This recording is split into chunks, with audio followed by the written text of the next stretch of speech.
Live from downtown Detroit, Local 4 News at 11 starts now. Neighbors say it was an explosion that just came out of nowhere, and now several families have nowhere to go, and there are 5 people in the hospital.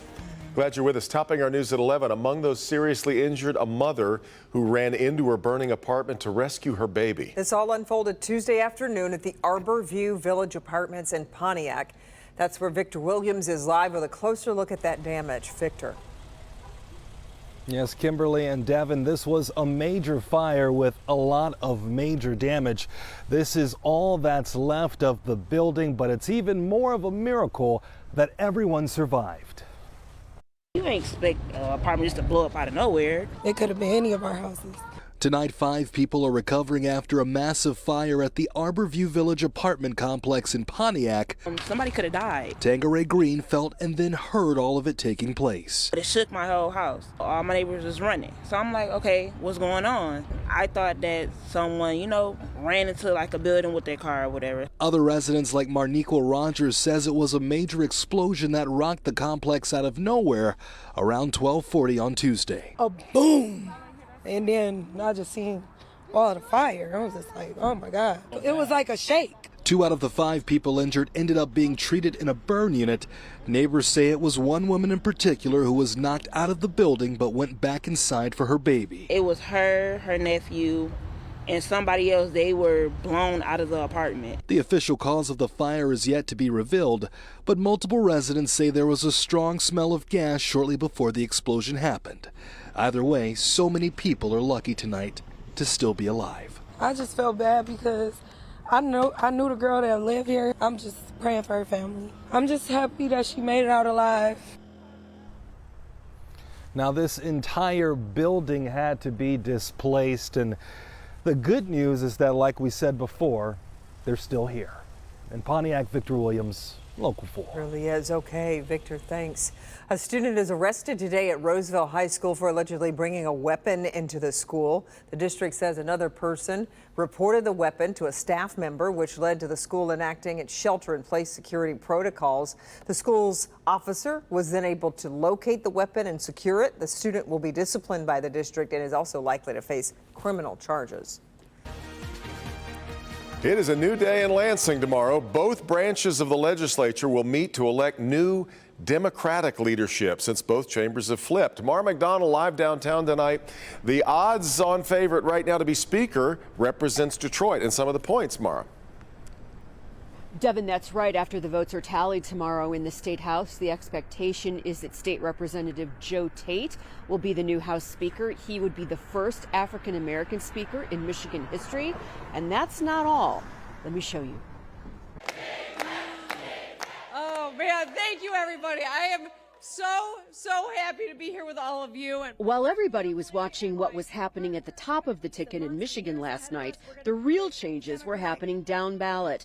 A combo of monster turnout for a midterm, abortion access, and the GOP ticket sinking like a stone has propelled the Democrats to power in both chambers of the legislature. To put that into perspective, the Michigan Senate has been in Republican hands since I was in 8th grade.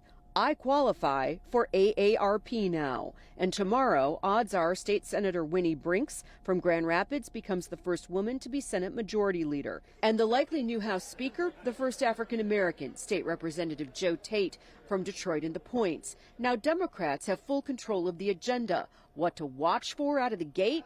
A repeal of right to work for starters. But whether the strategy is to go hard left or govern from the center very much remains to be seen. We often see them go too far. We often see them overstep, and then they pay a price down the road. And maybe it's worth it for Democrats, right? Where they say, we're really going to step on the accelerator. We've not had this opportunity in 40 years. We're going for it. Back here live, while the Democrats clearly have their own challenges ahead of them, the Michigan GOP certainly does as well. There is an upcoming election for state party chair. I will tell you that most of the Republicans that I deal with on a daily basis will tell you they are greatly displeased by last night's showing.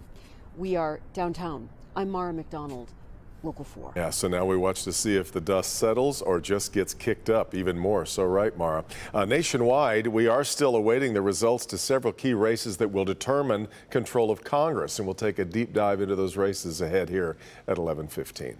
Detroit City Council has approved raises for the police department. Council today boosting DPD's budget with an additional $22.6 million to cover a new 5-year labor agreement. The deal makes starting pay more competitive with other cities, increasing it from $43,000 to $53,000. The Detroit Police Union has been urging City Council to pass the pay raises, saying the department continues to lose good officers to other departments. This will allow us to deploy more to the field, more to the streets, more to the neighborhoods, address our traffic problem. We have a number of people that are simply driving too fast, so we want to get the officers into neighborhoods. To bring the starting officers' pay from 43 to 53, to bring the 4-year officers' pay from 63,000 to 73,000, we are now competitive not just with the surrounding suburbs, but with many of the Midwestern cities. Mayor Duggan went on to say Detroit will now travel to other Midwestern cities to recruit new officers. Activists take their fight to Detroit City Council as they push for answers into the police shooting of Porter Burks. They are calling for the department to release the names of the officers involved in his death. The fact that those names have not been released yet, the fact that the police department is sitting on them, it just smells and looks so much like a cover-up. It is not transparent to release a video with a self-serving narrative. That is not transparency. 20-year-old Detroit man was shot and killed by officers last month during a mental health crisis. In a letter to council, Chief James White says those names will not be made public right now, but once a charging decision is made, the names will be released. Hours from now, when parents drop off students at a Monroe County high school, they'll notice an increased police presence. A threatening message was found this morning on the wall of a girls' bathroom at Dundee High School. It prompted a lockdown. K-9 officers did a sweep of the building, found no weapon. The school, though, is asking students to leave their backpacks at home for the rest of the week. Staff will be screening students as they enter the building. An orange barrel alert, 3 major freeways closing this weekend. In Wayne County, a portion of westbound I-94 will close from 75 to 96 to set steel bridge beams on the Grand River Avenue overpass. That will start Friday night at 9, ends Monday morning at 5. Then in Oakland County, westbound 696 from Telegraph to I-275 will close for crews to perform pavement repairs and shoulder widening ahead of a project next spring. That will begin at 8 p.m. Friday and end Monday morning at 5. Also, northbound I-75 will close from 696 to 14 Mile to allow crews to reopen all travel lanes on northbound 75. That closure will begin 5 a.m. Saturday, and by Monday morning, all 3 lanes will be open in time for rush hour. Tomorrow we'll just tell you which roads are open. It might be easier, less for me to read. Well, Hurricane Nicole getting closer to Florida and expected to make landfall overnight as a Category 1 storm. You're taking a live look right now along the Florida coast. Yeah, our Kim Adams has been tracking Nicole, and Kim, this storm could impact millions along the East Coast here. It really could. Right now, 45 out of 67 counties in Florida are under a state of emergency. That's how big this hurricane is. Now, it's not intense as far as the Saffir-Simpson scale. It's a Cat 1. That's the lowest you can go on the scale, but it has a wind field of 400 miles from the center. The center is also incredibly large. Look at it here.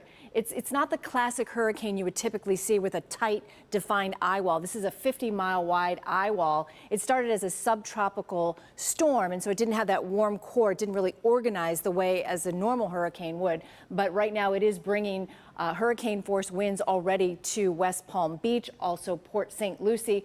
Our ExactTrack 4D radar can also give us technology as far down as Florida. So we have been watching it here in Jupiter, West Palm Beach, Coral Springs, and Fort Lauderdale, getting some very heavy rain, also high winds, isolated tornadoes as well. It is so rare to get a hurricane in November. In fact, records started being kept in 1853. There have only been 2 up until now. One was called the Yankee Hurricane. That was back in 1935 before they named hurricanes in 1950. The other was Hurricane Kate in 1985. So this is incredibly rare, and it does affect a lot of Florida, including the west coast of Florida. And I'll talk more about that coming up in the forecast.